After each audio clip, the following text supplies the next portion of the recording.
Praise the Lord. இயேசுவின் நாமத்தில் உங்கள் ஒருவருக்கும் என்னுடைய அன்பின் வாழ்த்துக்கள். மீண்டும் இந்த காணொலியின் மூலம் உங்களை சந்திப்பதில் மகிழ்ச்சி அடைகிறேன். நம்ம பேசுகிற ஒவ்வொரு வார்த்தைகளும் மாம்சமாய் மாறும் அப்படிங்கிறது எத்தனை பேர் நம்புறீங்க?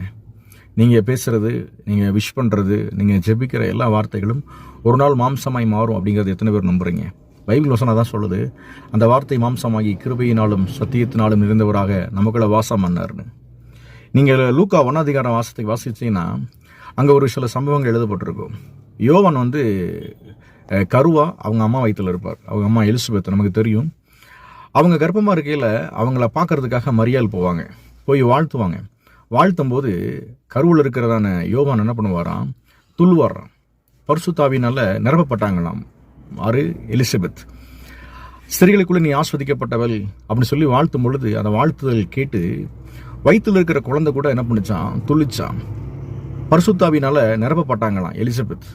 ஆகவே ஒரு உண்மையாய் ஒருத்தரை நம்ம வாழ்த்தும் போது அந்த பேசுகிற வார்த்தைகள் நன்மையாய் முடியும் சொல்லி எத்தனை பேர் நம்புறீங்க? ஆனால் மரியாள் தன்னுடைய வாயிலிருந்து உண்மையா மார்த்தால பார்த்து வாழ்த்தின எல்லா செய்திகளும், எல்லா வார்த்தைகளும், எல்லா தீர்க்க தரிசனங்களும் ஒரு நாள் மாம்சமாக மாறுச்சு. எப்படின்னு கேட்குறீங்களா? யோவான் ஊழியம் செய்யும் பொழுது அந்த ஊருக்காரங்கெல்லாம் யோவானை பயங்கரமாக கொண்டாடி இருப்பாங்க. எல்லாரும் ஆச்சரியப்பட்டிருப்பாங்க. ஒரு தீர்க்க தரிசி, கர்த்தருக்கு வழி ஆயத்தம் பண்றவர் அப்படின்னு சொல்லி நிறைய பார்த்துருப்பாங்க, பேசியிருப்பாங்க.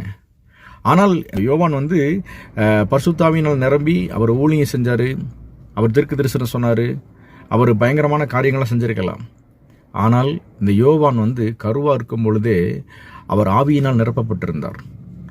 அதுக்கு ஒரே ஒரு காரணம், மரியாள் அவங்க வாழ்த்துனாங்க பாருங்களேன். ஸோ தேவன் நம்ம மத்தியில் பெரிய காரியங்களை செய்வார். வசனம் சொல்லுது, அந்நாட்களிலே மரியாள் எழுந்து பழைய நாட்டில் உள்ள யூதாவில் ஒரு பட்டணத்திற்கு தீவிரமாய் போய் சகரியாவின் வீட்டுக்குள் பிரவேசித்து எலிசபெத்தை வாழ்த்தினாள். எலிசபெத் மரியாளுடைய வாழ்த்தலை கேட்ட பொழுது அவருடைய வயிற்றிலிருந்த பிள்ளை துள்ளிட்டான். எலிசபெத் பரிசுத்தாவியில் நிரப்பப்பட்டு உரத்த சத்தமாய், ஸ்திரீகளுக்குள்ளே நீ ஆஸ்வதிக்கப்பட்டவள், உன் கர்ப்பத்தின் கனியும் ஆஸ்வதிக்கப்பட்டது, என் ஆண்டவருடைய தாயார் என்னிடத்தில் வந்தது எனக்கு எதினால் கிடைத்தது என்றாலாம். இதோ நீ வாழ்த்தின சத்தம் என் காதில் விழுந்தவுடனே என் வயிற்றில் உள்ள பிள்ளை களிப்பாய் துள்ளிட்டான். விசுவாசித்தவர்களே பாக்கியவதுன்னு சொன்னாங்களாம்.